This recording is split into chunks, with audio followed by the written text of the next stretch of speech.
बेटियां बेटों से कम नहीं होती। एक गांव में राम सिंह और पद्मा पति पत्नी रहते थे। कुछ समय बाद उनका बच्चा होने वाला था। पद्मा हॉस्पिटल में भर्ती थी। नर्स ने राम सिंह को आकर खुशखबरी दी कि आपके जुड़वां बच्चे हुए हैं। राम सिंह ने कहा कि दो लड़के, लेकिन नर्स ने कहा कि एक लड़का एक लड़की।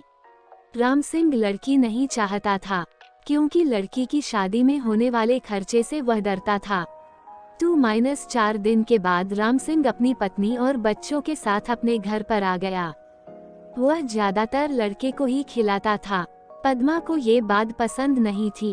एक दिन राम सिंह अपनी पत्नी से बोला कि हम दो बच्चों का खर्च नहीं उठा सकते, हमारी आर्थिक स्थिति अच्छी नहीं है। इसके अलावा लड़की की शादी में होने वाले खर्चे को भी हम नहीं उठा सकते, इसलिए हम लड़की को मेरे मित्र को सौंप देते हैं जिसकी कोई संतान नहीं है। वो हमारी लड़की को हमसे भी अच्छे से पालेगा क्योंकि वह बहुत अमीर है। पद्मा ने अपनी लड़की को देने से मना किया, लेकिन राम सिंह के कहने पर दुखी मन से उसने अपनी लड़की को राम सिंह को सौंप दिया। राम सिंह ने लड़की को अपने मित्र की बीवी को सौंप दिया। बच्चा पाकर वह बहुत खुश हुए। इसके बाद समय बीतता गया। राम सिंह अपने लड़के को अच्छे से पाल रहा था और उसकी हर इच्छा को पूरा करता था। लड़का जब 20 वर्ष का हुआ तो उसने राम सिंह से बाइक दिलाने की जिद की। राम सिंह ने अपनी बीवी के गहने बेचकर उसको बाइक दिला दी।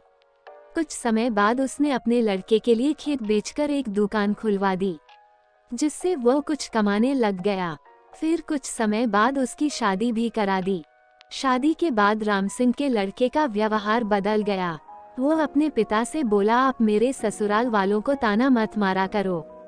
रोज रोज वह किसी बात पर अपने माँ बाप से झगड़ा करता था। एक दिन उसने राम सिंह और पद्मा दोनों को उन्हीं के घर से निकाल दिया। बहुत समझाने पर भी वह नहीं माना। राम सिंह और उसकी पत्नी एक मंदिर में गए।